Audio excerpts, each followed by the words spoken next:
Welcome sa munting YouTube channel natin guys. Please support my videos. Like, comment and subscribe lang po mga idolo. Maraming salamat po. Story Present, Myriad World Inventory Box. Kabanata 201. Hindi mo ba nakita ng malinaw ang mukha niya? Tanong ni Uncle Lee. Hindi, sabi ni Lin Ziqing. Talagang maingat ang lalaking ito. Sa simula pa lang ay naisip na niya ito, sabi ni Uncle Lee. Sabi ni Uncle Lee, mahilig manggulo ang pamangkin ko at makasakit ng sobra sa maraming tao. Kung hindi, baka naimbestigahan ko na. Hinangaan ni Uncle Lee ang kakayahan nitong Xian na magdulot ng gulo. Ang mga natural na nakakakilala sa kanya ay hindi siya madaling masaktan.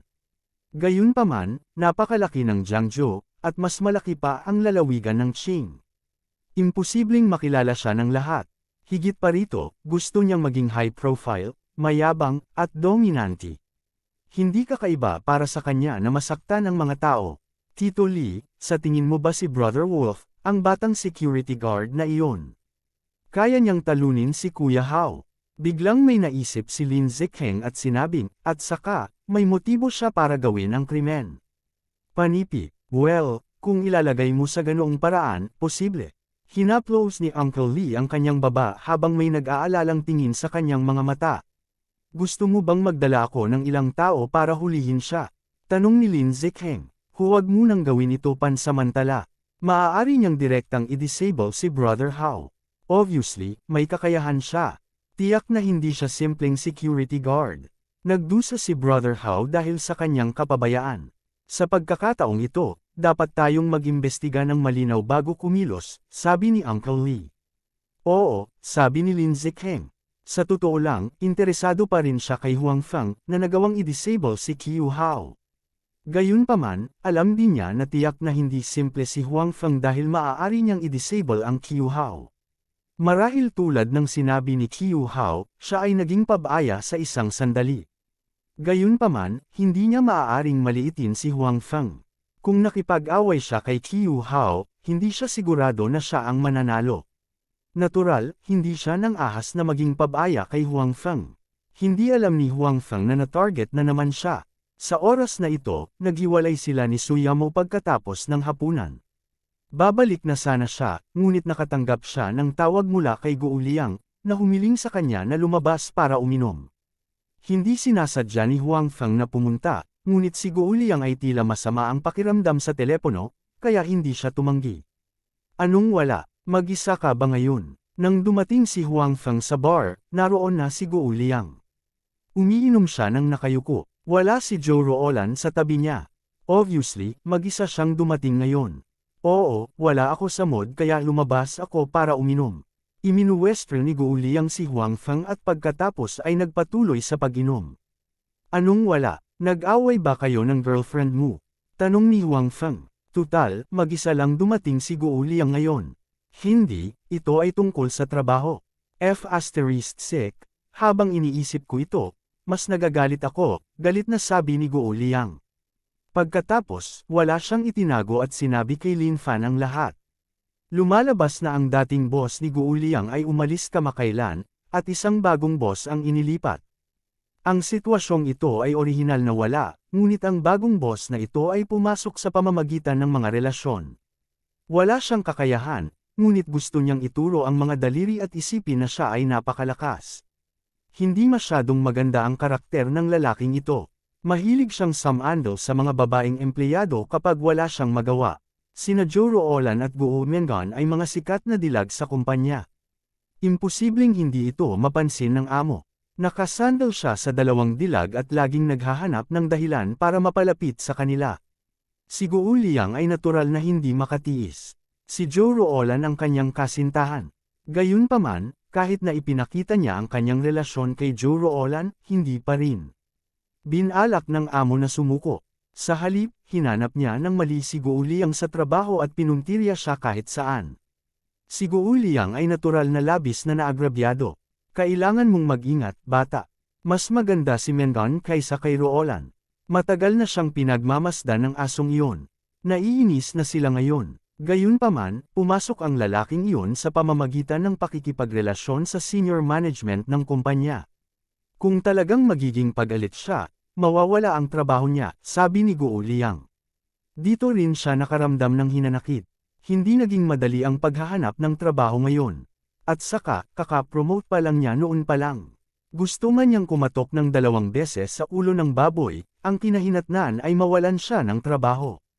Sa makatuwid, pinayuhan siya ni Joe Ruolan na huminahon at huwag maging pabigla-bigla. Anyway, wala naman talagang pinagsamantalahan ang lalaking yun.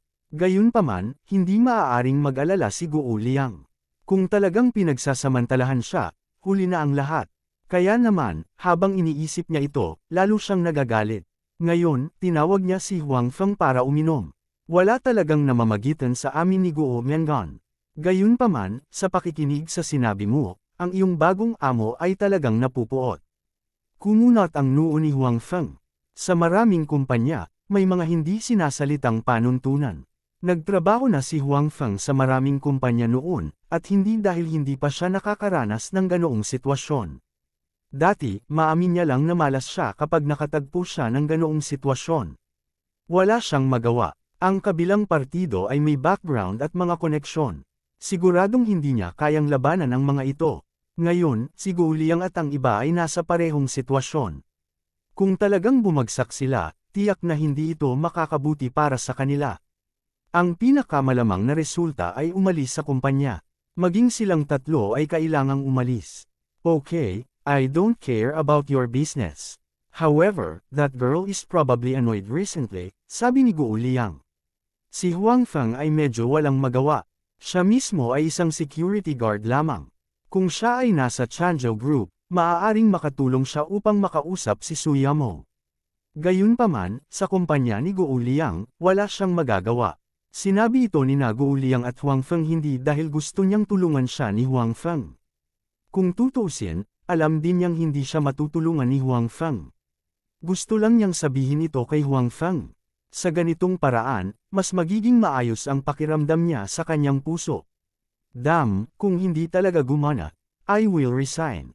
Uminom si Guo Liang ng isang subo ng alak at sinabing, mabuti na lang at hindi ka pumunta sa aming kumpanya sa simula. Kung hindi, malamang na hindi ka komportable. Well, kung talagang hindi gumana, mag-resign ka na lang. Sa kakayahan mo, saan ka hindi makakapunta? Sabi ni Huang Feng. Sagot naman ni Guo Liang, hehe, pinayuhan kita na mag-resign ka na. Ngayon, buti na lang kinukumbinsi mo akong mag-resign.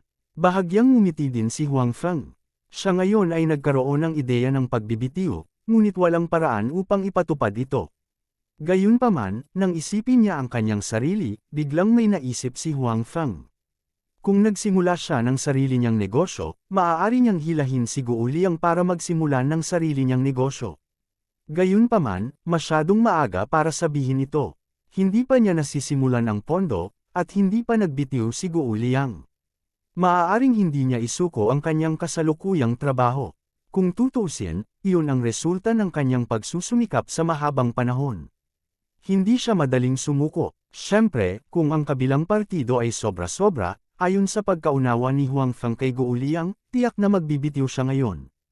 Matapos mag-inuman ang dalawa ay, naghiwa-hiwalay na sila. Ang puso ni Guo Liang ay mas komportable. Gayunpaman, hindi nalutas ang usapin, kaya hindi talaga siya mapakali. Kabanata 202, si Qiu Lingshuang ay medyo naiinip habang siya ay nagpapatrolya sa mga lansangan. Noong bata pa siya, pangarap na niyang maging isang kriminal na pulis. Nag-aral din siya sa Police Academy sa universidad. Gayunpaman, pagkatapos ng graduation, mahigpit na nakialam ang kanyang pamilya.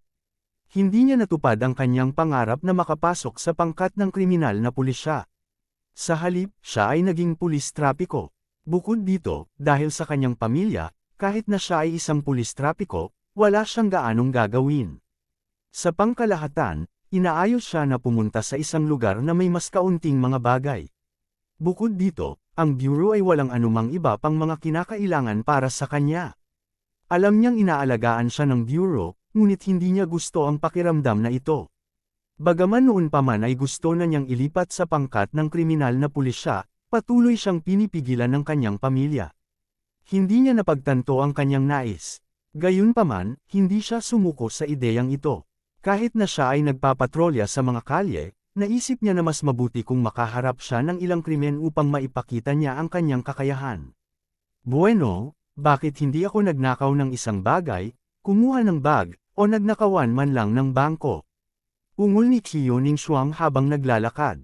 Narinig ito ng kasamahan niya sa tabi niya, ngunit inikat niya lang ang kanyang mga mata at nagkunwaring hindi ito narinig. Ito ay dahil halos araw-araw niyang naririnig ang mga ganoong salita mula sa bibig ni Qiu Ningshuang. Gayunpaman, bagamat ayaw ni Qiu Ningshuang na maging isang traffic police, maraming tao ang gustong maging partner niya, lalo na ang mga lalaking walang asawa. Pinipisil-pisil pa nila ang kanilang mga ulo para labanan ang posisyong ito.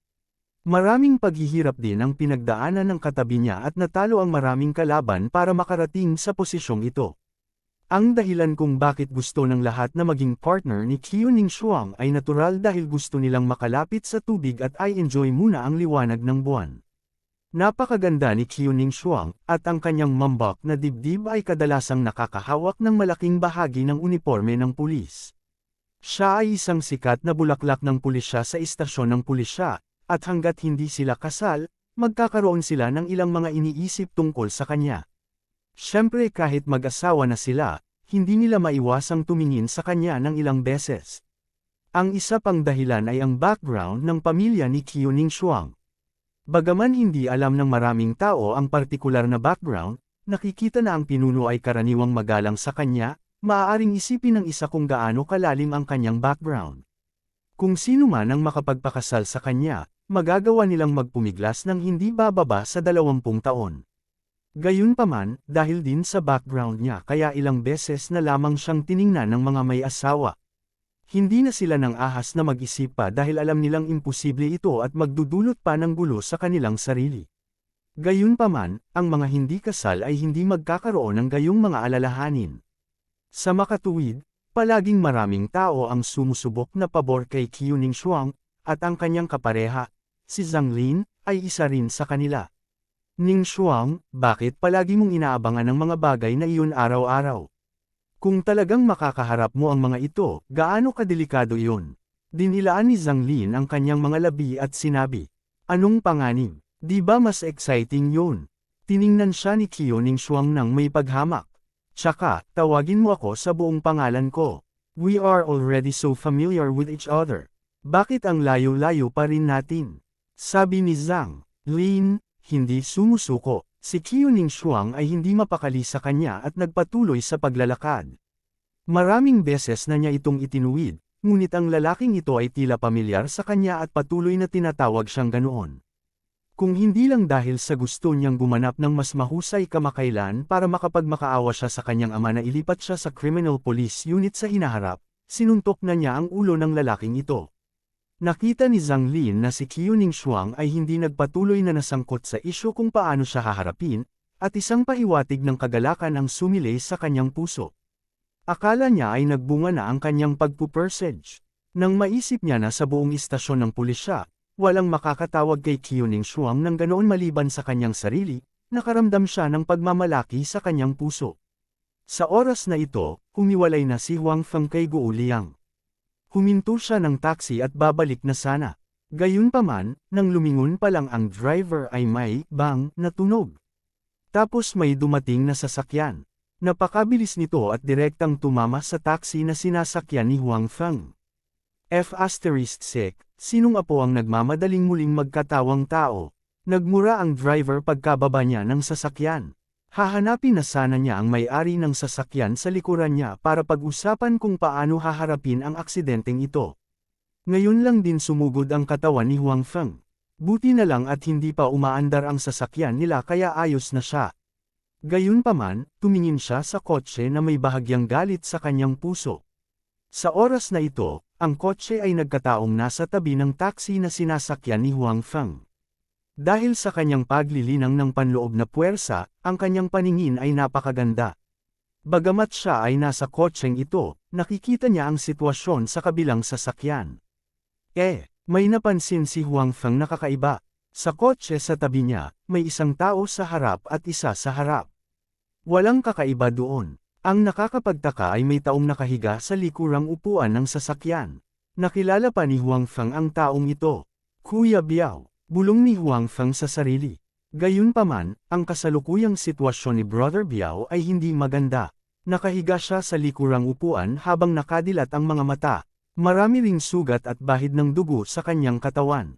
Hindi, parang patay na si Kuya Biao. Napagtanto ni Huang Feng na may mali. Pababa na sana siya para tingnan kung ano ang nangyayari, biglang inikot ng sasakyan ng manibela at umikot. Pagkatapos, umalis ito nang walang sabi-sabi. Napakabilis pa rin ang bilis nito. F***6. Natigilan din ang driver sa ganitong sitwasyon. Ang tagal niyang naintindihan kung ano ang nangyayari. Malakas siyang nagmura at tatawag na sana ng pulis. Wala siyang napansing kakaiba sa sasakyan, ngunit binangga ng kabilang partido ang kanyang sasakyan at umalis nang walang sabi-sabi. Ning Shuang, may car accident doon. Tara at tingnan natin. Sa oras na ito, sina Qiu Ning Shuang at Zhang Lin ay narito rin at nakita ang aksidente. Pumunta ka. Si Qiu Ning Shuang ay hindi interesado sa ganitong uri ng ordinaryong aksidente sa trapiko. Kakalapit lang nila, kaya kitang-kita nila na hindi naman seryoso ang aksidenteng ito. Walang magiging casualty. Si Zhang Lin ay maaaring pumunta at tumingin. Sa oras na ito, ang kotse na nakabangga sa kanila ay diretsyong umalis.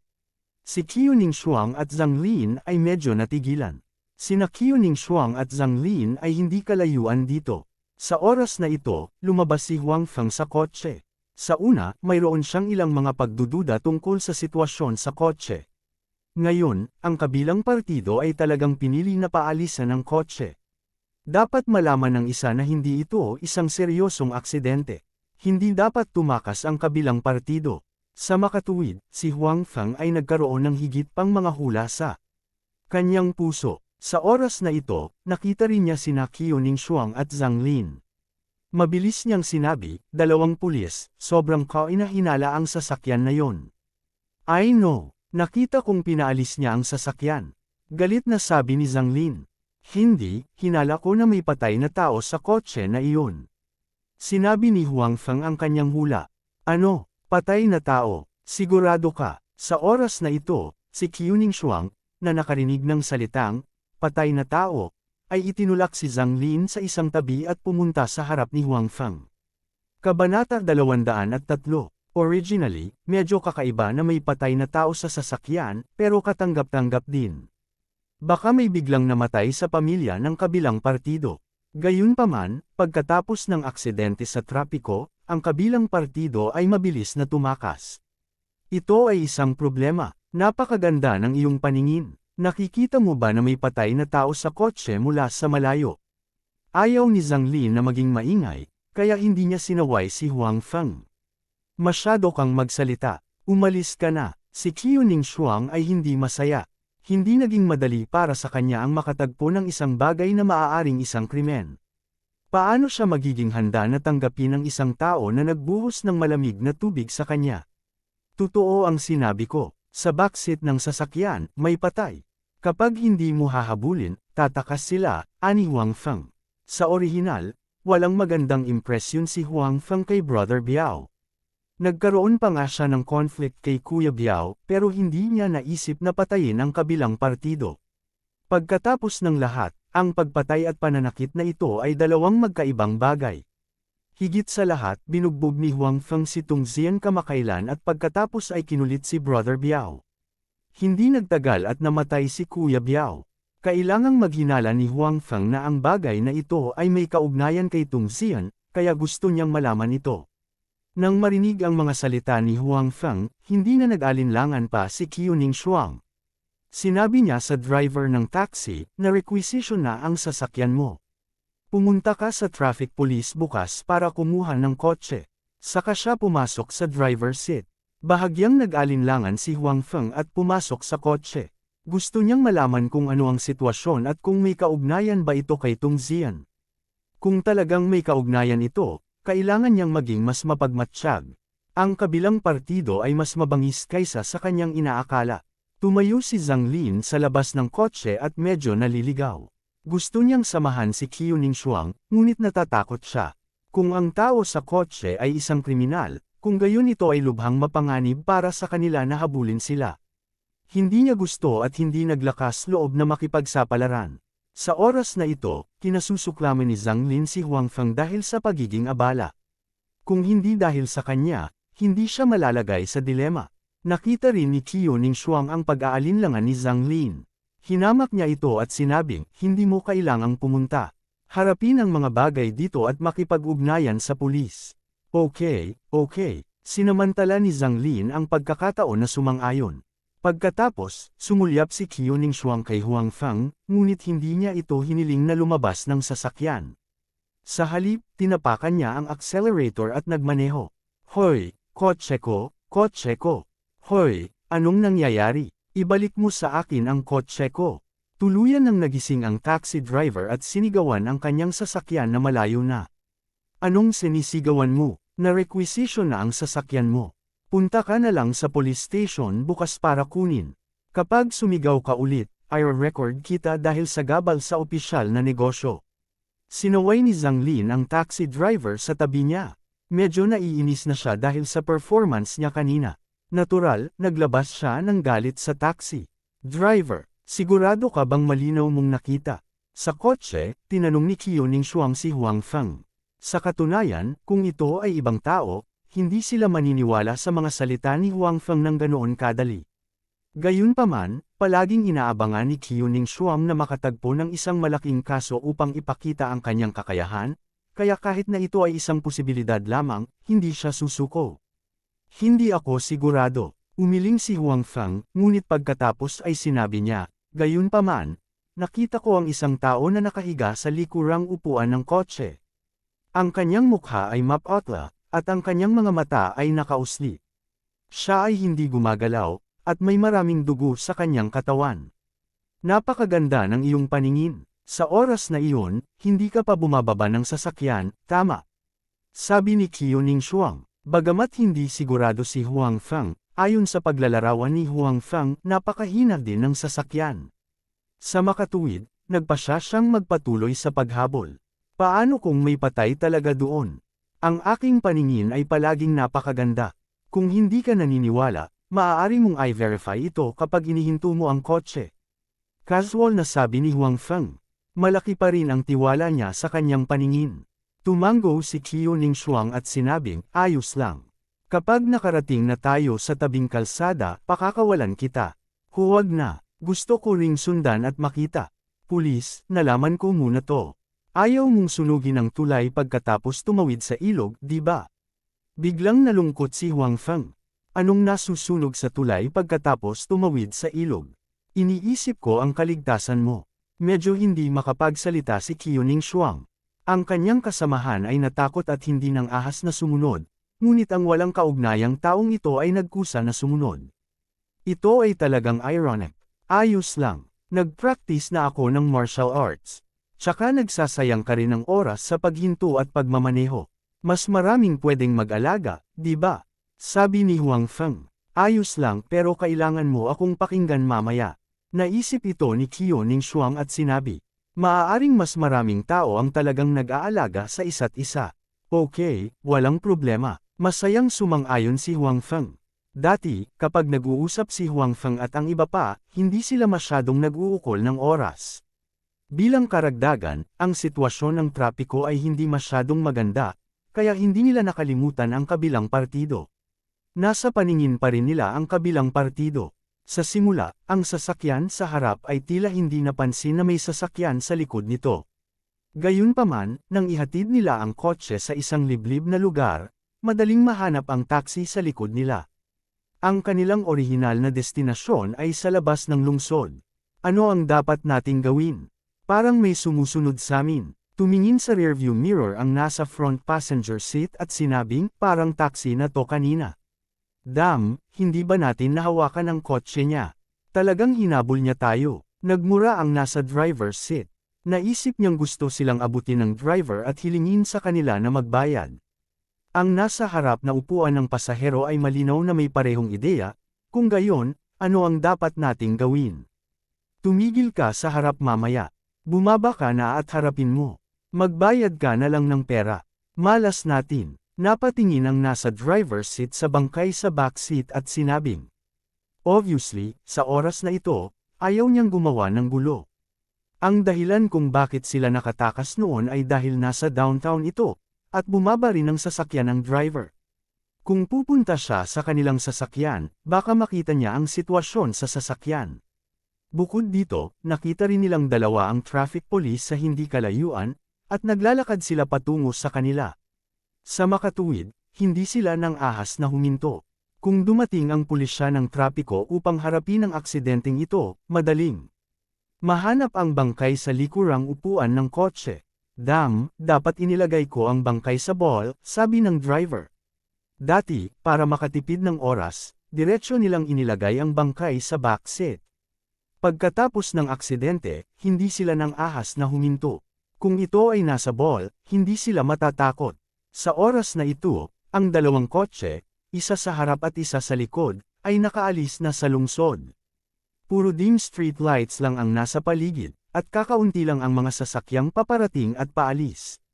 Kabanata 204, tila pinahinto nila ang sasakyan. Sa kotse, nakita ni Huang Feng na parang huminto ang sasakyan sa harapan. Sa oras na ito, nasa labas na sila ng lungsod. Kakaunti lang ang mga sasakyan sa paligid. Naniniwala siya na napansin na ng mga tao sa sasakyan sa harap na sinusundan sila ng mga ito.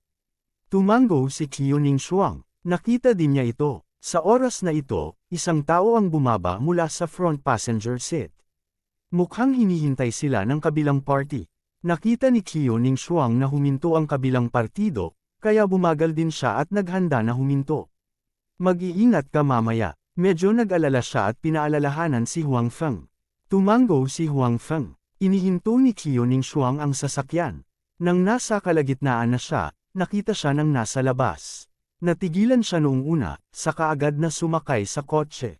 Bilasan mo mag-drive, hindi yung driver, yung traffic police kanina. Nagulat din ang driver. Akala niya hinahabol sila ng taxi driver. Hindi niya inaasahan na ito ay pulis trapiko. Hindi sila naglakas loob na huminto. Naku, tatakbo sila. Sinabi ni Huang Feng kay Qiuning Shuang. Hindi rin mabagal ang mga galaw ni Qiuning Shuang. Pagkabukas ng nasa front passenger seat ay bumalik na siya sa sasakyan. Nasa driver's seat na ulit siya at pinaandar ang sasakyan. Ang bilis ng kabilang partido ay talagang mas mabagal kaysa sa kanya, kaya malapit na silang marating ni Qiuning Shuang.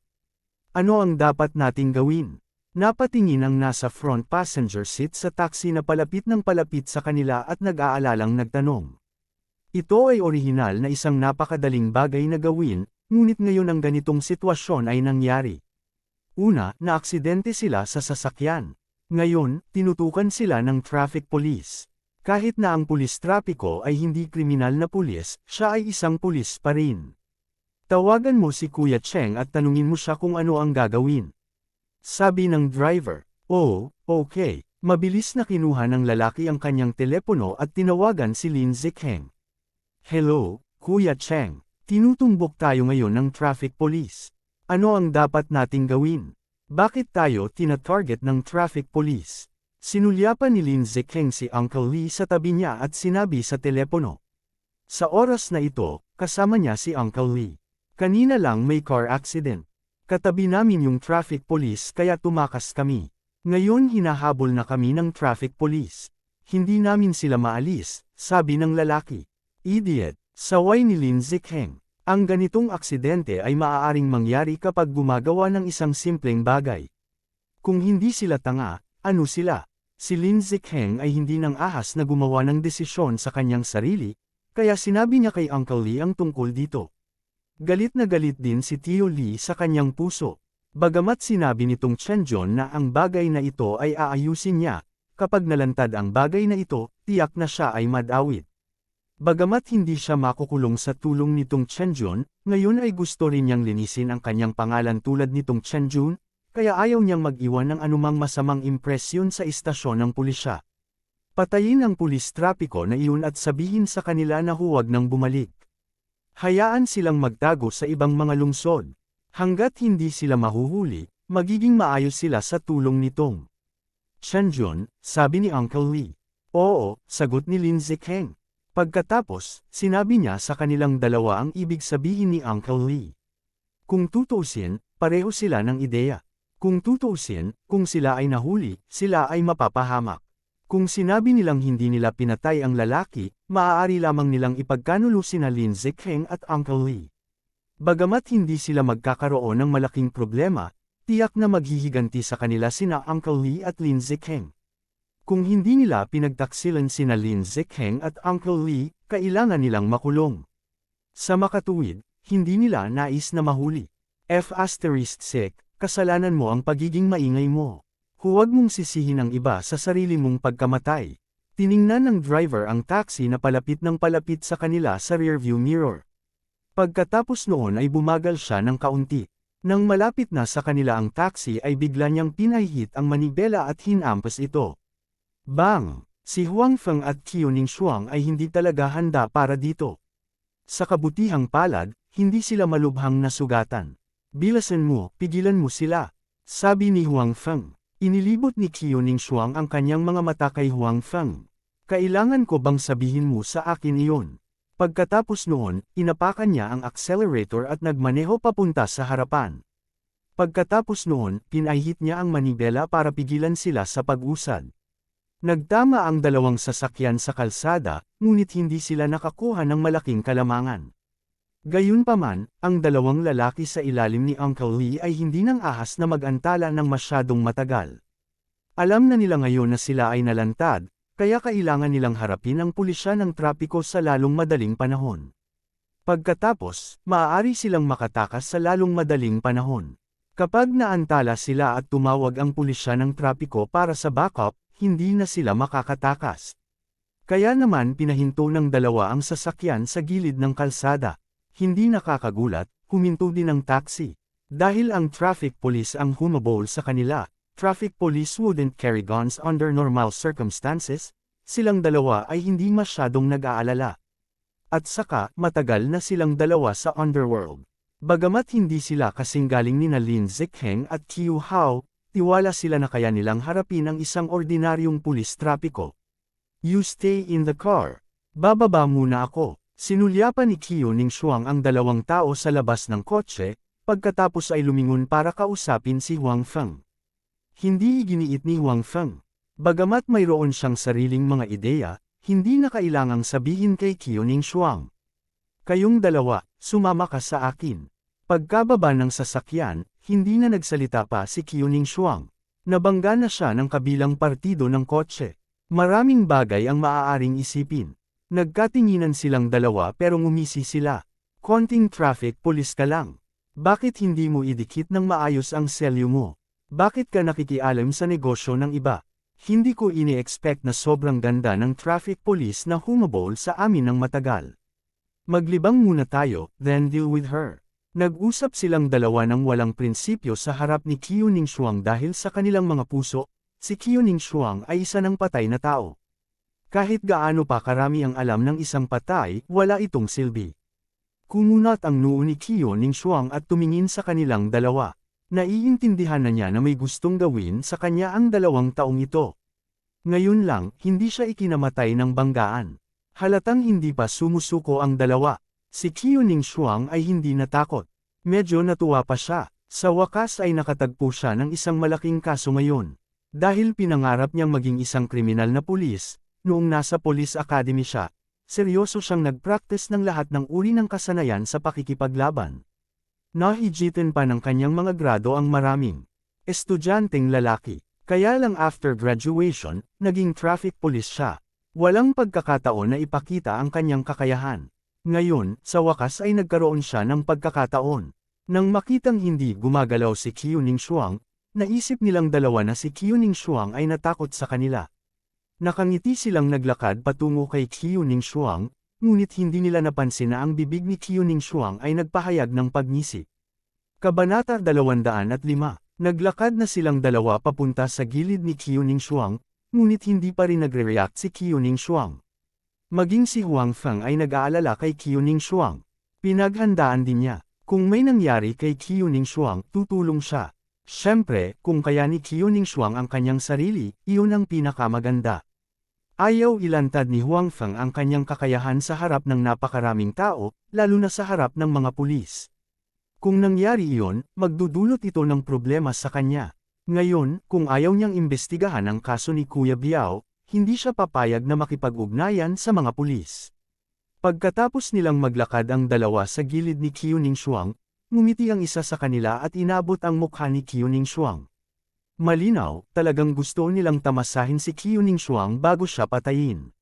Sayang naman ang pumatay ng ganun kagandang babae ng ganun-ganun lang.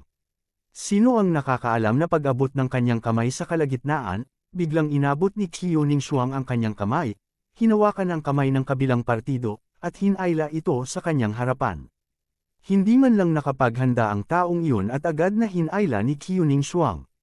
Pagkatapos noon, iniyuko ni Qiuning Shuang ang kanyang binti at itinaas ang kanyang tuhod, gamit ang kanyang tuhod upang matamaan ang tiyan ng kabilang partido.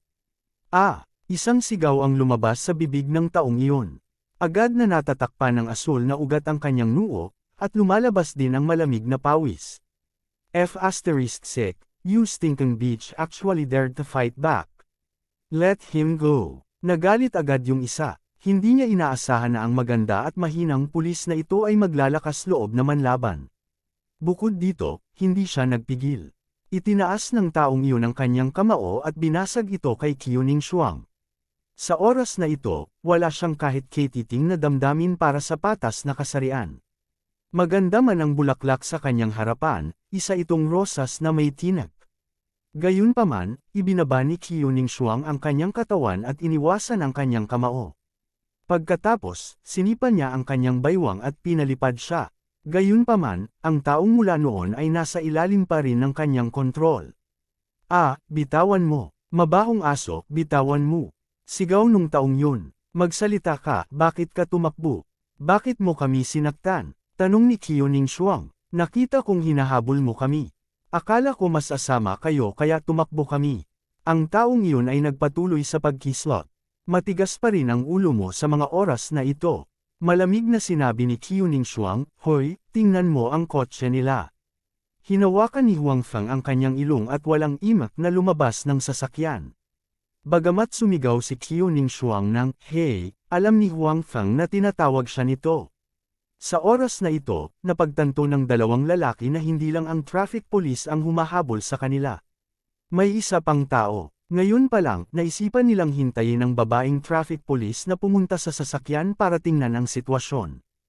Pagkatapos, makakahanap sila ng pagkakataong palihim na atakihin siya. Ngayon, tila hindi ito gagana. Sa pag-iisip nito, ang taong kontrolado ni Qiuning Shuang ay biglang naglabas ng punyal at naghanda upang saksakin si Qiuning Shuang. Bagamat hindi masama ang kakayahan ni Qiuning Shuang sa pakikipaglaban, wala siyang masyadong aktwal na karanasan sa pakikipaglaban pagkatapos ng lahat. Akala niya ay napasuko na niya ang dalawa at hindi na siya lalaban kaya naman medyo pabaya siya. Sa oras na ito, kausap niya si Huang Feng, at ang atensyon niya ay nasa Huang Feng din. Sa kabaligtaran, kalalabas lang ni Huang Feng sa kotse at nakita ang eksenang ito. Mabilis siyang sumigaw, mag-ingat ka. Hindi alam ni Qiuning Shuang kung ano ang nangyari, ngunit ang kanyang likas na reaksyon ang nagligtas sa kanya. Umiwas ang baywang niya sa gilid, at sa pagkakataong ito, tumama rin ang punyal ng kabilang partido. Gayunpaman, hindi ito solid, ngunit napakamot pa rin ito sa kanyang baywang. Sumimangot siya at alam niyang nasugatan siya, ngunit hindi dapat maging malubha ang pinsala. Mabaho go to hell. Nabigo ang lalaki na tamaan si Qiuning Shuang, kaya sinubukan niyang saksakin muli si Qiuning Shuang. Lalaban na sana si Qiuning Shuang, ngunit ang lalaking kakatamba niya lang sa lupa ay biglang tumalon at sinipa ang kanyang guya. Agad siyang nawalan ng balanse, at ang kamay niya na akmang sesilake ay nawalan din ng direksyon sa isang iglap. Isang malupit na tingin ang sumilay sa mga mata ng taong na hostage ni Qiuning Shuang. Itong mabahong pulis trapiko, kung hindi dahil sa pakikialam niya, madaling itinapon ng dalawa ang bangkay palabas ng lungsod. Ngayon, ang sitwasyong ito ay ang mismong pagkamatay ng babaeng pulis trapikong ito. Isang bakas ng kawalan ng pag-asa ang sumilay sa mga mata ni Qiuning Shuang. Sa oras na ito, may gusto siyang gawin, ngunit huli na ang lahat. Noon pa man ay gusto niyang maging isang kriminal na pulis at makapagresolba ng malalaking kaso. Ngayon, nakatagpo nga siya ng isang malaking kaso, ngunit siya ay masyadong pabaya at nahulog sa mga kamay ng 2 taong ito. Ang kaso ay hindi nalutas, ngunit siya ay pupugutan ng ulo. Qiu Ningshuang, napakawalang kwenta mo. Hindi ka takatakang hindi ka maaaring maging isang kriminal na pulis. Napaisip si Qiu Ningshuang sa kanyang puso. Nang malapit ng saksakin ng punyal ng gangster si Qiu Ningshuang, isang itim na anino ang biglang lumitaw sa harap ng kanyang mga mata. Pagkatapos, lumitaw ang anino ng isang pares ng leather na sapatos sa kanyang harapan. Palaki ng palaki ang leather na sapatos na ito. Bago pa siya makapag-react ay lumapit ito sa mukha niya. Sinipa siya ni Huang Feng sa mukha, dahilan para mawalan siya ng balanse. Si Qiu Ningshuang, na nasa tabi niya, ay bumagsak sa lupa kasama niya. Natigilan si Qiu Ningshuang, ngunit hindi mabagal ang kanyang reaksyon. Pagkalapag, gamulong siya sa lupa at umalis sa gilid ng tao. Pagkatapos noon, tumalikod siya at umupo sa katawan ng tao. Hinawakan ng magkabilang kamay nito ang kamay niyang nakahawak sa punyal, at sa isang twist, nahulog na ang punyal. Sa kabilang panig, ang gangster na bumagsak sa lupa ay direktang sumugod kay Huang Feng. Akala nila ay isang ordinaryong pasahero lang si Huang Feng, ngunit hindi nila inaasahan na mayroon siyang ganoong kasanayan. Kung hindi dahil sa kanya, napatay na nila ang babaeng pulis. Kasalanan niya ang lahat. Nang marinig ni Huang Feng ang mga yabag sa likuran niya, hindi man lang siya tumingin. Mabangis siyang tumalikod, itinaas ang kanyang paa, at diretsyong sinipa ang ulo ng tao. Ang sipa ay nagpalipad sa ibang tao. Ito ay mas malakas kaysa sa sipa ni Qiu Ningshuang kanina lang. Pagkatapos ng lahat, ang lakas ni Huang Feng ay hindi maihahambing sa mga ordinaryong tao. Sa oras na ito, ginamit na ni Qiu Ningshuang ang damit ng kabilang partido para itali ang kanyang 2 kamay. Pagkatapos ng lahat, siya ay isang pulis ng trapiko. Imposible para sa kanya na laging may posos at baril sa kanyang katawan, kaya ngayon ay magagamit na lamang niya ang mga materyales sa lugar. Hindi ko inaasahan na ganoon kakalakas. Itinali ni Qiu Ningshuang ang gangster, tumayo, at sinabi kay Huang Feng. Kaya lang. Medyo may lakas lang ako, sabi ni Huang Feng. Natatakot siyang may mapansin ang traffic police kaya hindi siya naglakas loob na gumamit ng magic. Kung hindi niya nakitang nanganganib ang buhay ng traffic police, wala man lang siyang planong kumilos. Gusto lang niyang maging tapat na tagamasid. Hindi na minamaliit ni Qiu Ningshuang si Huang Feng. Ang hitsura ni Huang Feng ngayon ay tila hindi kasing simple ng pagkakaroon lamang ng kaunting lakas. Pagkatapos nito, dinala ni Qiu Ningshuang si Huang Feng sa kotse ng 2 tao at binuksan ang pinto sa likod ng kotse. Sure enough, may nakita silang isang tao na hindi gumagalaw sa backseat. Ang kanyang mga mata ay puti, at walang anumang tunog. Kabanata 206, may bangkay talaga, sabi ni Qiu Ningshuang na may pagtataka sa tono. Sa katunayan, hindi siya masyadong sigurado noon. Ang dahilan kung bakit siya naniwala sa mga salita ni Huang Feng at sumunod sa kanya ay ganap na dahil siya ay may pusong ayaw mag-isa. Noon pa man ay gusto niyang lutesin ang kaso, kaya sinundan niya ito. Gayunpaman, kahit ngayon lang, hindi niya akalain na may patay na tao dito.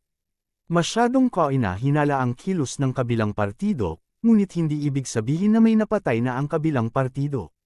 Gayunpaman, ngayong nakita na niya ang bangkay ng sarili niyang mga mata, sa wakas ay naniwala siya sa mga naunang salita ni Huang Feng.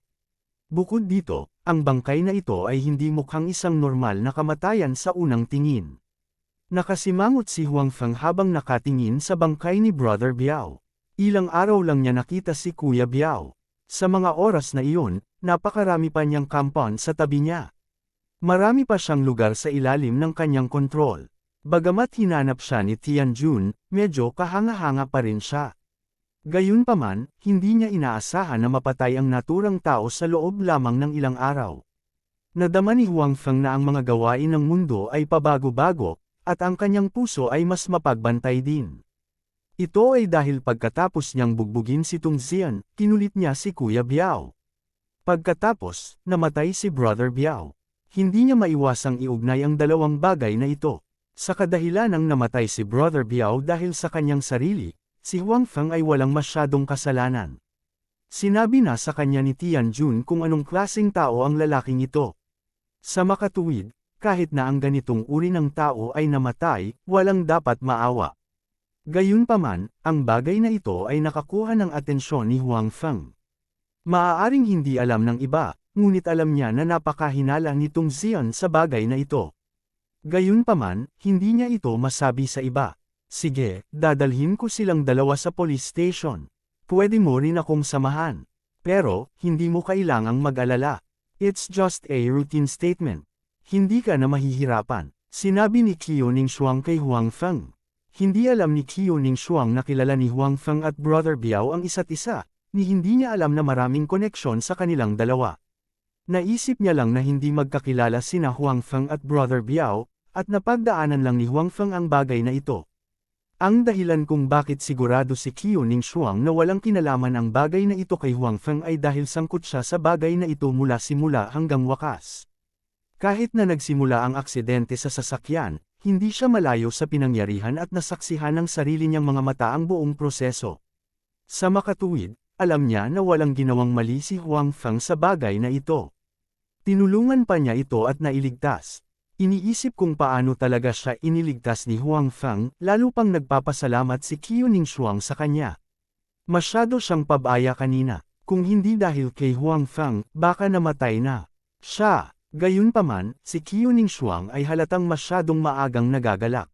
Tulad ng pag-iisip niya na iniligtas ni Huang Feng ang kanyang buhay, ang gangster na pinalayas ni Huang Feng ay talagang tumayong muli. This time, may kung ano sa kamay niya. Kayong dalawa, ilagay ang iyong mga kamay sa iyong ulo at maglupusay. Sinabi ng lalaki kina Huang Feng at Qiu Ningshuang.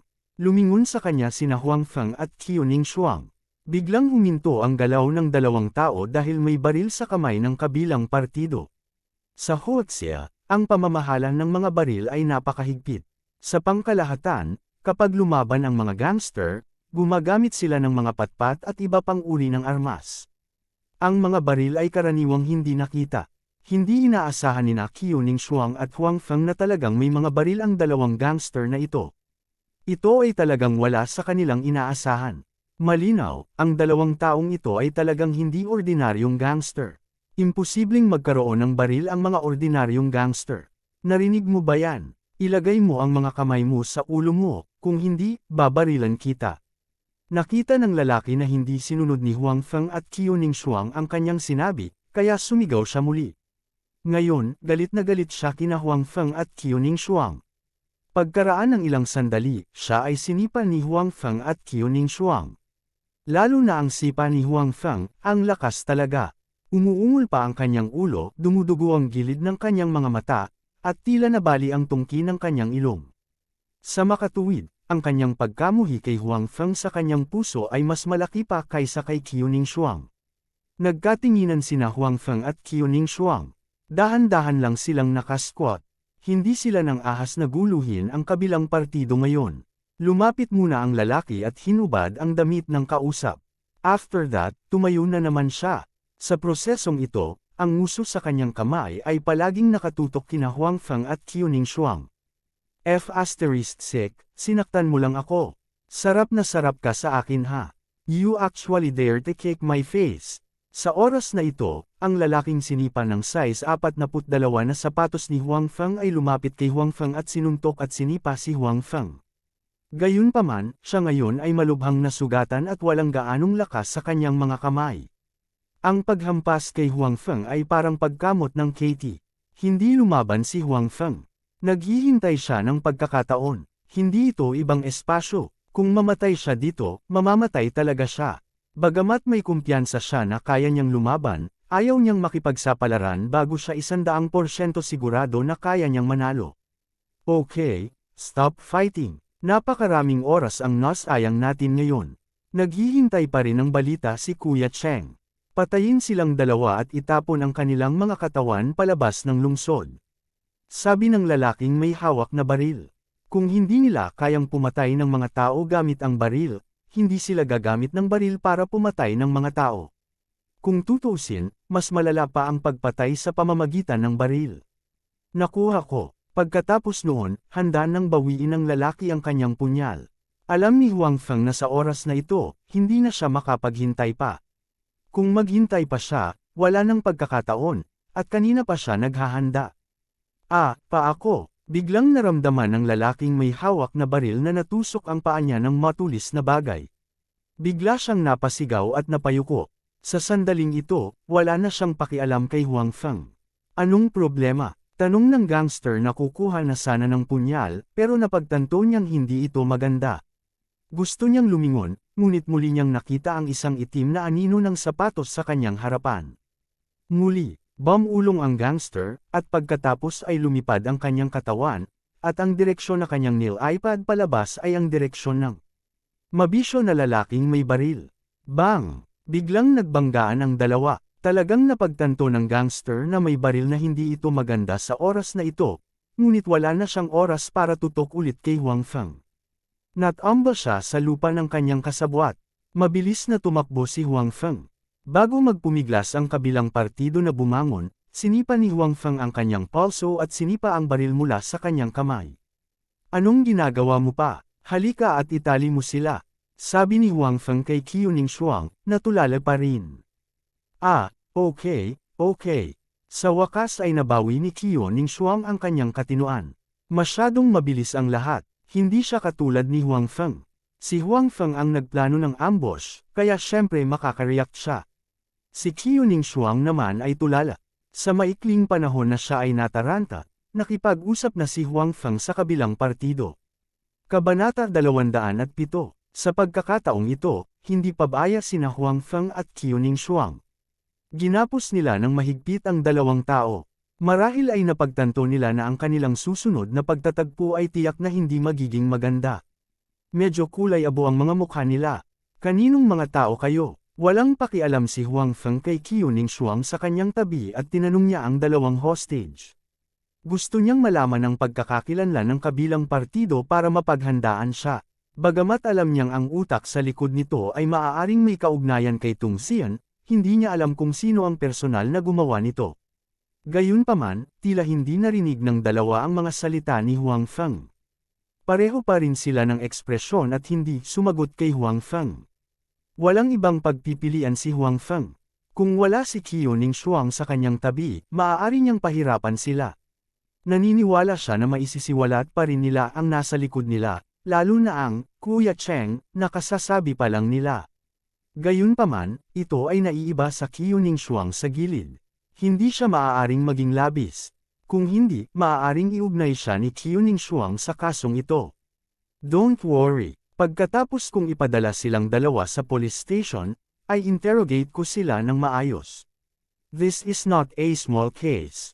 Inaliw ni Qiuning Shuang si Huang Feng. Wala siyang anumang pagdududa tungkol sa pagtatanong ni Huang Feng sa dalawang tao. Naisip na lang niya na si Huang Feng ay muntik nang mapatay ng dalawang tao.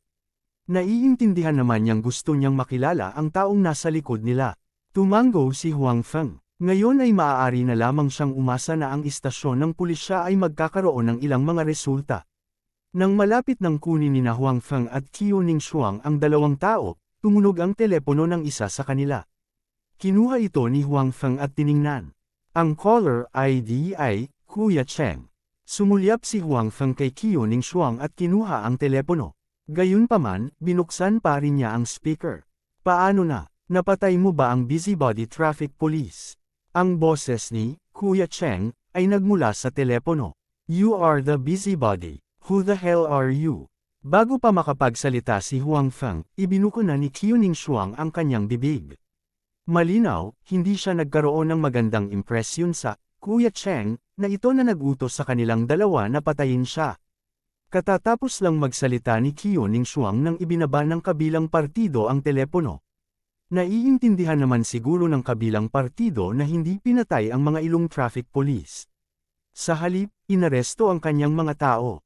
Itong Kuya Cheng, siguradong hindi ko siya bibitawan. Mabangis na sabi ni Qiuning Shuang. Ang reaksyon ng kabilang partido ay hindi lampas sa kanyang inaasahan. Kung hindi dahil kay Huang Feng, nasa panganib siya. Masasabing papatayin na sana siya. Sa ilalim ng gayong mga kalagayan, paano siya magkakaroon ng magandang impresyon sa kapatid na Cheng na ito? Nagkibit balikat si Huang Feng at hindi nagsalita. Gayunpaman, ang mga salita ni Qiuning Shuang ay eksaktong gusto niya. Ngayong nahuli na ang dalawang kriminal, maaari na lamang ibigay sa pulisya ang sumusunod na interogasyon.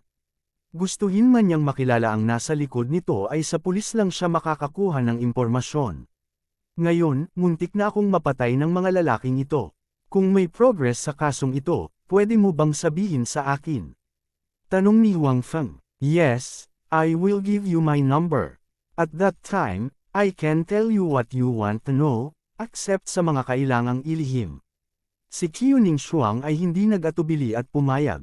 Ang isa ay dahil nagpapasalamat siya kay Huang Feng sa pagliligtas ng kanyang buhay, at ang isa pa ay isa nga si Huang Feng sa mga biktima. Karapatan din niyang malaman ang pag-usad ng usaping ito. Okay, tumugon si Huang Feng. Gayunpaman, isa ka lang traffic police. May karapatan ka bang malaman ang susunod na pag-usad ng usaping ito? Tanong ni Huang Feng. Ang kanyang mga alalahanin ay hindi makatwiran. Ngayon ay may kaso ng pagpatay, at ang kabilang partido ay talagang may baril. Napakaseryoso ng bagay na ito. Malinaw, hindi ito isang bagay na kayang hawakan ng isang maliit na pulis trapiko. Dapat itong ibigay sa kriminal na pulis. Ang proseso at pag-unlad ng paghawak ng kriminal na pulis ay hindi kinakailangang malaman ng isang pulis trapiko. You don't have to worry about this. Hindi ko lang malalaman ang progreso ng kasong ito, pero personal din akong lalahok sa investigasyon. Sabi ni Qiuning Shuang. Nakita ni Huang Feng na tila hindi nagsisinungaling si Qiuning Shuang. Tinataya na ang kabilang partido ay may ilang pag-asa o background. Gayunpaman, paano magiging pulis trapiko ang isang taong may background? Si Huang Feng ay may ilang pagdududa sa kanyang puso, ngunit hindi ito madaling magtanong. Pagkatapos nito, sina Huang Feng at Qiuning Shuang ay nagmaneho pabalik sa istasyon ng pulisya.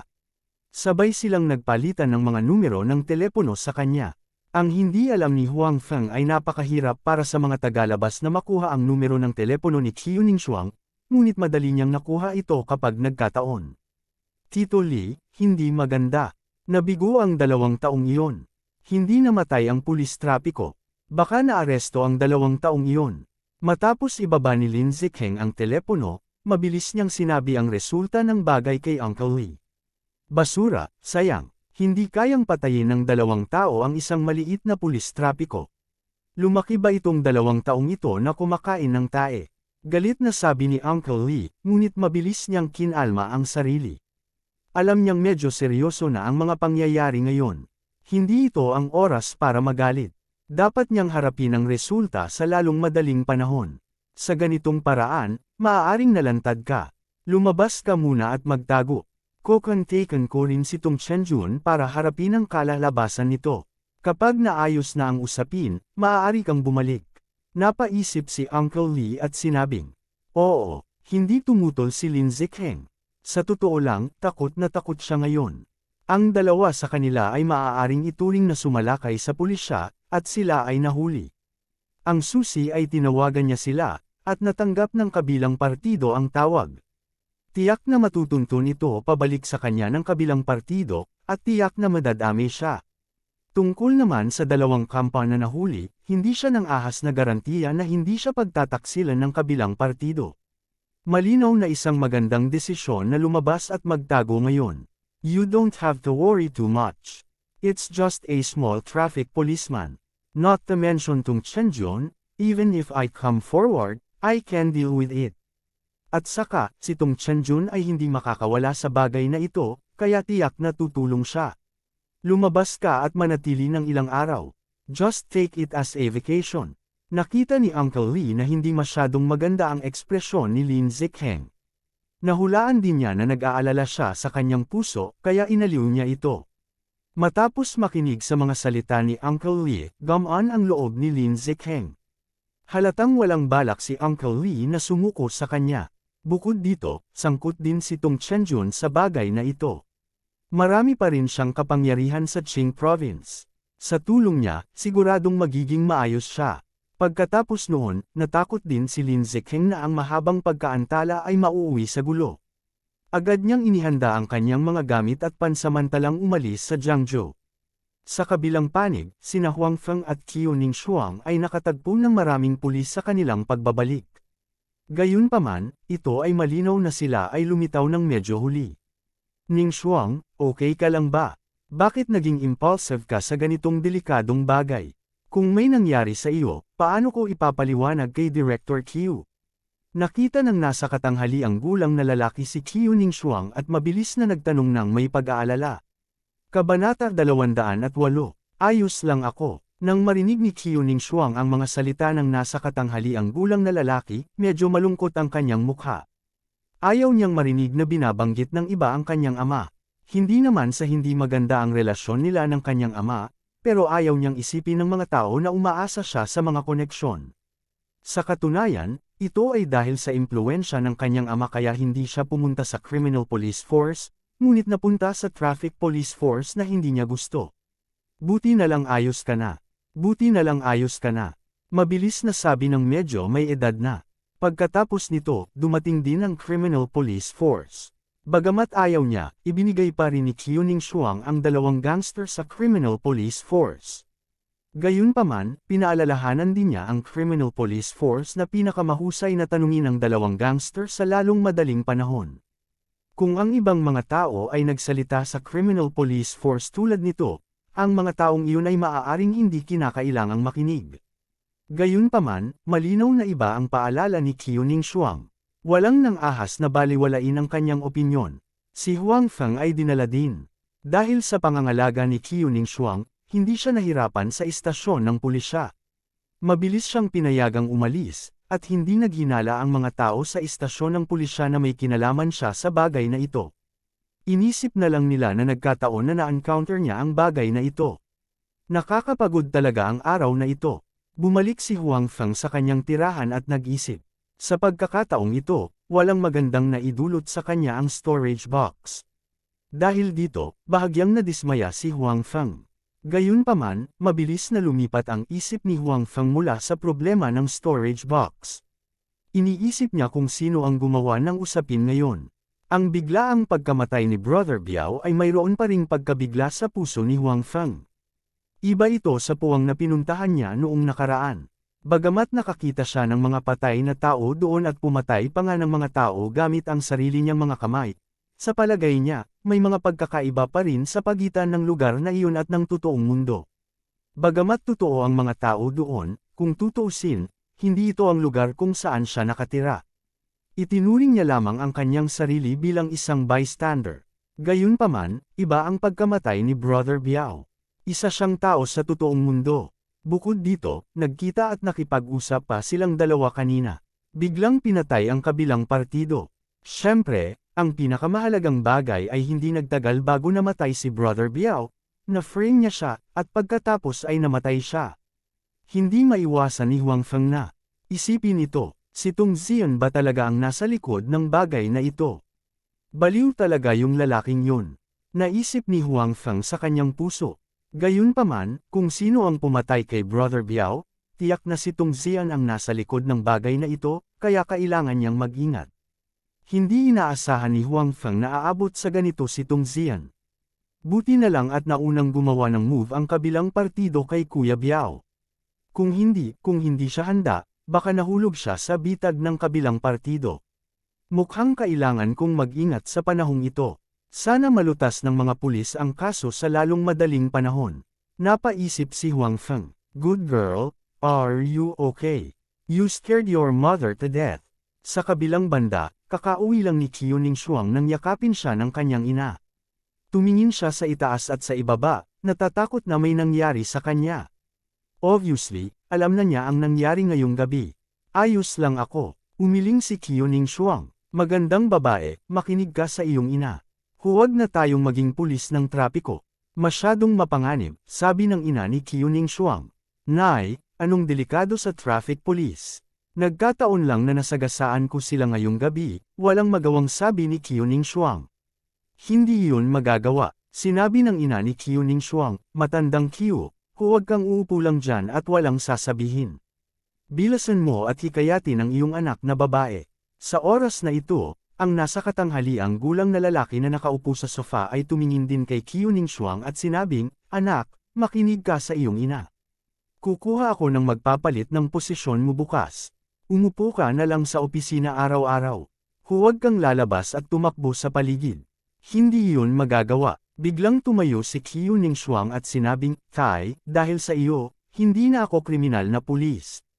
Ngayon, hindi mo man lang ako papayagan na maging pulis ng trapiko."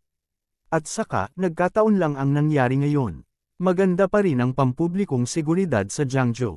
Paanong madalas mangyari ang isang bagay na tulad ngayon?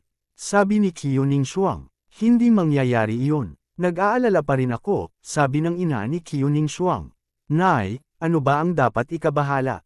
Hinayaan mo akong maupo sa opisina maghapon. Hindi ka ba natatakot na magkasakit ako? Umupo hanggang sa maging tanga ako. Hindi rin ako makaupo. Panipi. Pagkatapos noon, hinikayat ni Qiu Ningshuang ang kanyang mga magulang na magbago ng isip at hayaan siyang magpatuloy na maging pulis ng trapiko. Tama, Kai, dahil nasagasaan ko ang insidente ngayon, sa tingin mo ba makakasama ako sa task force para mag-imbestiga? Sabi ni Qiu Ningshuang. Hindi. Sinabi ng ama ni Qiu Ningshuang, napakadelikado iyan. Napakasama ng kalikasan ng kasong ito. Hindi lamang may buhay ng tao, ngunit mayroon ding mga baril. Malinaw na hindi ito maliit na kaso. Kai, ayos lang kung hindi mo ako papayagan na maging isang kriminal na pulis. Gayunpaman, lumahok ako sa kaso ngayon kung tutuusin. Ibinalik ko rin ang 2 taong iyon. Muntik na akong mapatay ng mga ito. Kung hindi ako sasali sa investigasyon at personal na mahuhuli ang utak sa likod nito, hindi ako makontento, sabi ni Qiu Ningshuang. At saka, sumasali lang ako. Sa task force, siguradong mamumuno ang mga criminal police officers. Hindi naman masama ang kakayahan nila. I'll be fine. Just treat it as satisfying me, okay?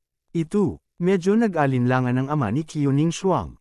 Alam niyang gusto talaga ng kanyang anak na maging isang kriminal na pulis. Bukod dito, mayroon siyang kakayahan na maging isa. Kaya lang dahil sa pakikialam niya, hindi siya naging isa. Noon pa man ay ayaw niya sa kanyang puso, at ngayon, nakatagpo siya ng ganoong bagay. Kung hindi siya sasali, siguradong hindi siya komportable sa puso niya. Gayunpaman, alam din niya na ang kasong ito ay malinaw na hindi maliit. Nag-aalala rin siya sa kaligtasan ng kanyang anak. Nakita rin ni Qiu Ningshuang na medyo nag-aalangan ang kanyang ama. Mabilis siyang nagmakaawa at kumilos ng may kalokohan bago tuluyang pumayag ang kanyang ama. Gayunpaman, kailangan mong makinig sa mga salita ng mga matatandang pulis na kriminal. Huwag gumawa ng anumang mga desisyon sa iyong sarili. Naiintindihan mo ba? Kung hindi, hahayaan kitang umalis sa task force anumang oras. Nag-aalalang paalala ng ama ni Qiu Ningshuang sa kanya. Naiintindihan ko. Mabilis na sumagot si Qiu Ningshuang, natatakot na magbago ang isip ng kanyang ama. Matandang Qiu, sabihin sa mga tao sa ibaba na bigyang pansin ang kaligtasan ng iyong anak. Isa pa, dapat mahuli ang utak sa likod ng mga eksena. Gusto niya talagang patayin ang anak natin. Hindi natin dapat hayaan silang makatakas. Ang ina ni Qiu Ningshuang ay orihinal na gustong tumutol. Gayunpaman, naalala niya na matagal nang nag-away ang kanyang anak sa kanyang pamilya dahil hindi siya sumali sa grupo ng kriminal na pulis. Kung hindi siya pumayag sa pagkakataong ito, malamang ay mag-aaway na naman siya sa kanila. Kaya naman, pumayag na lang siya at hinayaan siyang magsaya. Pagkatapos noon, hindi na siya magkakaroon ng ganoong pag-iisip. That's for sure. I will never let those people go. Sabi ng ama ni Qiu Ningshuang na may malamig na mukha. Kahit na ang bagay na ito ay hindi sangkot ang kanyang anak na babae, ito ay isang malaking kaso pa rin sa mga buhay at baril. Imposibleng pakawalan niya ang mga taong nasa likod ng mga eksena. Kabanata 209. Kinaumagahan, pagkagising ni Huang Feng, mas naging komportable siya.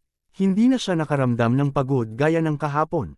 Obviously, after a day of rest and adjustment, gumaling na siya. Linggo ngayon, at may huling laban pa siya.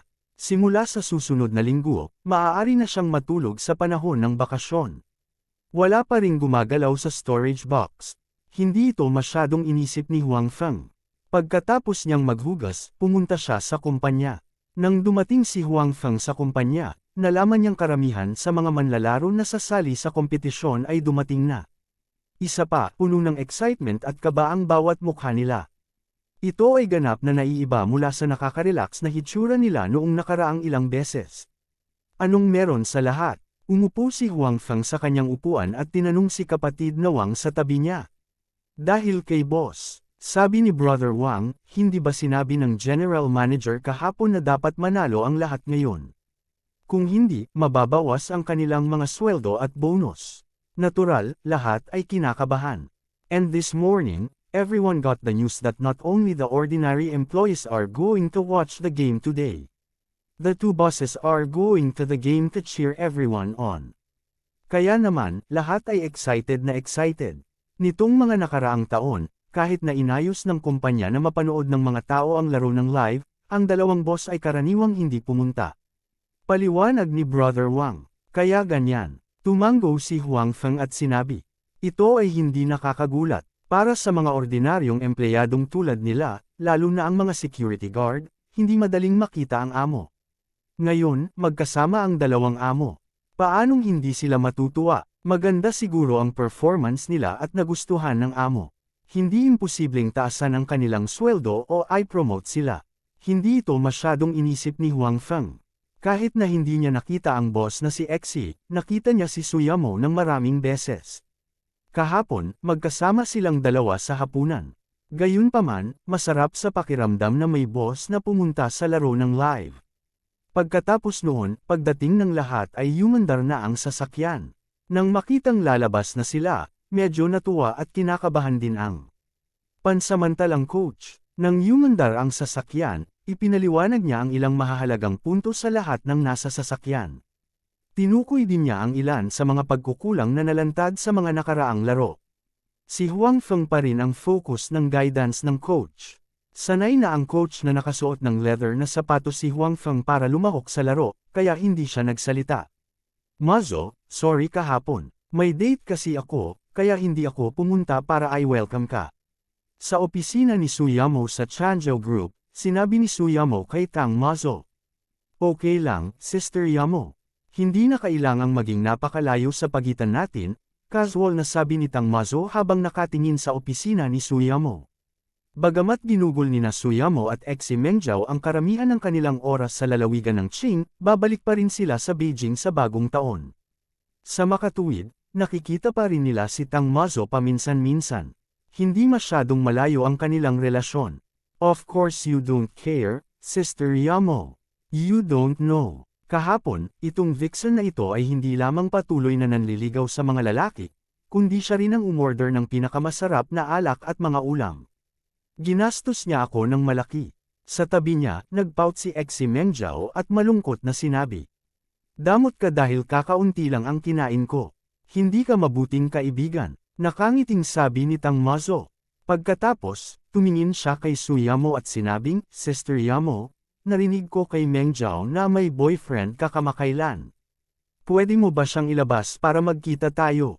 Panipi, anong boyfriend? Huwag kang makinig sa kalokohan niya. Pinandilata ni Suyamo si Exi Mengjiao at pagkatapos ay ipinaliwanag kay Tang Mazo, magkaibigan lang tayo. Sister Yamo, inaakusahan niya ako. Hindi ko naman sinabing may boyfriend ka, malungkot na sabi ni Exi Mengjiao. Sige, wag muna natin pag-usapan to. Punta muna tayo sa stadium. Magsisimula na ang laro, sabi ni Suyamo. Ayaw niyang magsabi ng marami tungkol sa isyong ito. Una, dahil nahihiya siya. Pangalawa, ito ay dahil hindi pa ito nakumpirma. Naturally, hindi maganda para sa kanya na magsabi ng marami. Kung gayon ay umalis na tayo. Gusto kong makita kung paano natalo ang koponan ni Mengjiao, sabi ni Tang Mazo. Hindi matatalo ang team ko, sabi ni Exi Mengjiao. At saka, team ko din si Sister Yamo. Tingin mo matatalo yung team ni Ate Yamo? Sige, palagi kayong mahilig mag-away, walang magawang sabi ni Suyamo. Bagamat sinabi ni Tang Mazo na gusto niyang makitang matalo ang koponan ni Exi Mengjiao, hindi niya yun inisip sa kanyang puso. Kung hindi, hindi siya pupunta para umalis kasama silang dalawa. Ang kumpanyang kinabibilangan ng kabilang team ay pagmamay-ari nga ng isang kakilala niya.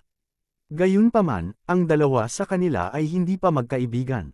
Gusto siyang habulin ng kabilang partido, ngunit wala siyang kahit katiting na interes sa kabilang partido. Iyon ang kasalukuyang relasyon nilang dalawa. Dumating si Tang Mazo sa Qing Province sa pagkakataong ito para manood ng laro. Sa katunayan, ito ay isang maliit na bahagi lamang nito. Sa katunayan, pumunta siya sa Qing Province para magsaya at makita sina Exi Mengjiao at Suyamo. Ang panunood ng laro ay isang side benefit lamang. Nagustuhan niya at sanay na siyang makipagtalo kay Exi Mengjiao, kaya sinabi niya iyon sa telepono. Pagdating nilang tatlo sa stadium, hindi pa nagsisimula ang laro. Gayunpaman, naroon na ang mga manlalaro ng magkabilang koponan at nag-iinit na. Mazo, nandito ka. Sabi mo pupunta ka para manood ng laro ng kumpanya ko ngayon. Hindi pa rin ako naniwala. Hindi ko inaasahan na darating ka talaga. Sobrang saya ko. Panipi. Sa oras na ito, isang binata na mga 30 taong gulang ang lumapit sa tatlong babae. Nang makita niya ang tatlong babae, kumislap ang kanyang mga mata sa pagtataka at katakawan. Gayunpaman, agad niyang kinokontrol ang kanyang tingin at tumingin lamang kay Tang Mazo. Nang tumawag si Tang Mazo para sabihing pupunta siya para manood ng laro, hindi ito pinaniwalaan ng binata noong una. Pagkatapos ng lahat, noong siya ay nasa Beijing, hinabol niya noon si Tang Mazo. Gayunpaman, hindi siya nagtagumpay. Ngayong umalis na siya sa Beijing sa loob ng mahabang panahon at hindi nakipag-ugnayan kay Tang Mazo, mas imposible para sa kanya na magtagumpay. Sa makatuwid, nang malaman niyang darating si Tang Mazo upang manood ng laro, hindi siya nang ahas na paniwalaan ito. Gayunpaman, agad siyang natuwa. Noong una, hindi niya sineseryoso ang larong ito at hindi niya planong pumunta sa stadium. Gayunpaman, matapos malaman na darating si Tang Mazo, sineseryoso niya ang larong ito. Ginamit pa niya ang kanyang mga koneksyon para makakuha ng ilang retiradong propesyonal na manlalaro para lang magpakitang gilas sa harap ni Tang Mazo. Well, pwede ka namang manalo ngayon di ba? Tumingin sa kanya si Tang Mazo at nakangiting sinabi. That's for sure. Mazo, don't worry. I promise that the people opposite you is not even recognize their parents. Tinapik ng binata ang dibdib at saad. Kabanata 210. Sino ang sinasabi mo? Nang matapos magsalita ang binata, sinabi ni Exi Mengjiao na puno ng galit ang mukha. Tumingin ang binata kay Exi Mengjiao na may pagdududa. Hindi niya alam kung paano siya nasaktan ng mga salita nito. Pati ang mukha ng katabi niyang dilag ay medyo naging pangit. Sa isip ng binata, ang dalawang dilag na ito ay nakatayo kasama si Tang Mazo, kaya dapat ay kaibigan sila ni Tang Mazo. Dapat silang sumama kay Tang Mazo upang pasayahin ang koponan ng kanyang kumpanya at tumayo sa kanyang tabi. Ngayong may sinabi siya tungkol sa mga taong katapat nila, bakit parang nagalit ang dalawang dilag? Sa katunayan, noong unang dumating ang binata, natural niyang napansin ang dalawang dilag, sina Exi Mengjiao at Suyamo. Pagkatapos ng lahat, ang dalawang dilag na ito ay nasa parehong antas ni Tang Mazo. Imposibleng hindi niya mapansin ang mga ito. Kaya lang hindi siya pamilyar sa kanila kaya hindi naging madali ang pag-uusap. Gayunpaman, gusto rin niyang makilala ang mga ito. Gayunpaman, hindi niya inaasahan na bago pa siya magkaroon ng oras na hayaang ipakilala siya ni Tang Mazo, tila nasaktan na niya sila. Hihihi, matapang ka talaga. Pinagalitan mo pa talaga sila sa harap nila. I admire you so much. Tinakpan ni Tang Mazo ang kanyang bibig at ngumisi sa binata. Ang alindog na hindi niya namamalayan ay nakapukaw ng atensyon ng maraming lalaki sa paligid niya. Yung team na pinagalitan mo lang ay team ng company namin. Malamig na sabi ni Exi Mengjiao. Sa pagkakataong ito, nag-react ang binata. Biglang napuno ng hiya ang mukha niya. Sinisi din niya si Tang Mazo sa kanyang puso. Bakit kasama niya ang mga taong nasa tapat nila? Isa pa, hindi niya ito ipinakilala sa kanya ngayon lang. Kung hindi, hindi siya gagawa ng ganoong biro. Siyempre, hindi siya naglakas loob na ipakita ang kawalang kasiyahang ito. Alam pa rin niya ang pagkakakilanlan ni Tang Mazo. Sa katunayan, ang binatang ito ay hindi mula sa Imperial Capital. Nanatili lang siya sa Imperial Capital ng ilang taon. Noong panahong iyon, umalis na sina Exi Mengjiao at Suyamo sa Imperial Capital. Sa makatuwid, kilala niya si Tang Mazo, ngunit hindi niya alam na may ganoong dalawang kaibigan si Tang Mazo. Gayunpaman, bagamat alam na niya ito ngayon, umaasa pa rin siyang mananalo ang koponan ng kanyang kumpanya. Kung ganoon, baka hindi natutuwa ang dalawang dilag na katapat niya, pero mas magkakaroon siya ng mukha, at pahalagahan din siya ng kabilang partido. Kung matatalo man ang team niya, siguradong pagtatawanan siya ng dalawang Dilag na ito dahil sa sinabi niya kanina, o kaya naman ay minamaliit siya. Pagkatapos ng lahat, ang mga natalo ay hindi kwalipikadong igalang ng iba. Gayunpaman, hindi matatalo ang aking koponan. Tumingin ang binata sa ilang mga retiradong propesyonal na manlalaro na nag-iinit sa field at tahimik na nag-isip. Kapag natalo ang mga tao sa kumpanya sa istorbong ito mamaya, ibabawas ko talaga ang sahod nila. Nagbulungan sina Exi Mengjao at Su Yamo. Napag-alitan lang siya sa harap niya. Kahit alam niyang hindi alam ng kabilang partido ang kanyang pagkakakilanlan, masama pa rin ang loob niya. Bilang karagdagan, ayaw niyang matalo kay Tang Mazo, kaya ngayon gusto niyang manalo pa ang kanyang koponan. Tumingin si Su Yamo kay Huang Feng sa field at walang sinabi. Sa laro kahapon, nakita niya na si Huang Feng ay mukhang hindi masyadong magaling sa paglalaro ng football, ngunit siya ay tumakbo ng napakabilis. Naisip ni Su Yamo ang unang pagkakataon na nakita niya si Huang Feng. Sa oras na iyon, nakita niya siya, ngunit hindi niya ito napansin. Sa pagkakataong iyon, napakabilis din niyang tumakbo. Ang mga tao sa mga kalye sa paligid nila ay katulad din niya, nakatingin sa kanya na puno ng pagtataka. Nagsimula na ang laro. Ang Huang Feng ngayon, ayon sa mga tagubili ng coach, ay ang core ng field, kaya pagkatapos makuha ng iba ang bola, susubukan nilang iabot ang bola sa kanya upang hawakan. Gayunpaman, hindi nagtagal ay iba ang naramdaman ni Huang Feng ngayon. Sa mga nakaraang laro, makukuha rin niya ang bola, ngunit noong panahong iyon, hindi masyadong mahigpit ang depensa ng kalaban. Bagamat hindi maganda ang kanyang husay sa paglalaro, kaya pa rin niyang mag-dribble ng bola saglit. Gayunpaman, ngayon, sa sandaling makuha niya ang bola, isang tao mula sa koponan ng kalaban ang lumapit sa kanya na may dalang pala. Ang nagniningning na mga stud ay tila mabali ang kanyang paa. Nagulat si Huang Feng at mabilis na tumalon bago hawakan ng kalaban ang kanyang paa. Noon lang niya nagawang iwasan ang paa ng kalaban. Gayunpaman, ang bola na nasa paanan niya ngayon ay pala ng kalaban. Anak, mag-ingat ka, baka mabali ko yung paa mo. Ang taong nag-shovel ng bola ay hindi kaagad umalis pagkatapos bumangon, ngunit bamulong ng banta sa tainga ni Huang Feng. Kumunat ang noo ni Huang Feng. Halatang naramdaman niyang hindi nagbibiro ang kabilang partido. Kung hindi pa niya ito iniwasan, talagang pala ang paa ng kabilang partido. Ang taong ito ay malinaw na naiiba sa ibang mga tao sa mga nakaraang laro. Lahat ay seryosong maglalaro noon, ngunit hindi sila magiging mabangis. Ang lahat ay hindi maaaring gumawa ng ganoong hakbang, ngunit ang taong ito ay madaling gawin ito. Malinaw, ito ay naiiba. Wala pang sinabi si Huang Feng. Isang security guard mula sa kanyang kumpanya na kakakuha lang ng bola ay ibinaba ng mga tao ng kalaban. Ayos ka lang ba? Nagmamadaling lumapit si Huang Feng at nagtanong.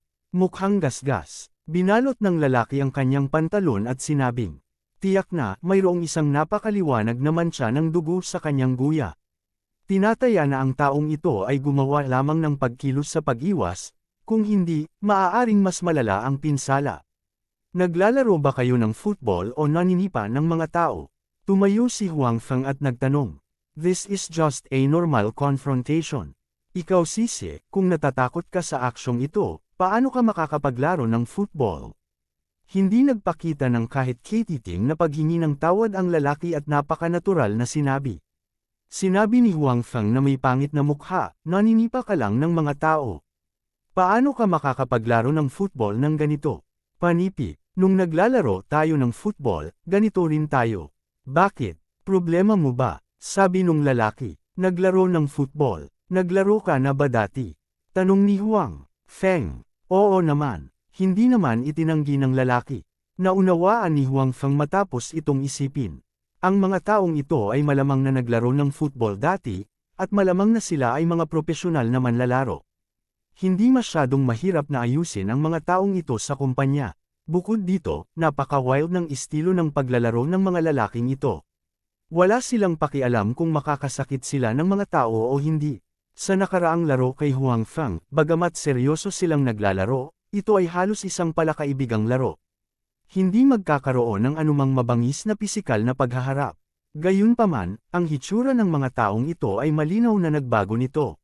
Noong panahong nakikipag-usap si Huang Feng sa taong ito, nakapuntos na ang mga tao ng kalaban. Hindi nagtagal bago nagsimula ang laro. Maaaring nakita nila ang estilo ng paglalaro ng mga taong ito. Maraming tao sa panig ni Huang Feng ang hindi nang ahas na magkaroon ng pisikal na paghaharap sa kanila. Kadalasan, kapag naaga ng kalaban ang bola, hindi nila maprotektahan ang bola, at ang bola ay maaagaw ng kalaban. Sa kasong ito, hindi nakakagulat na ang kalaban ay umiskor ng isang layunin.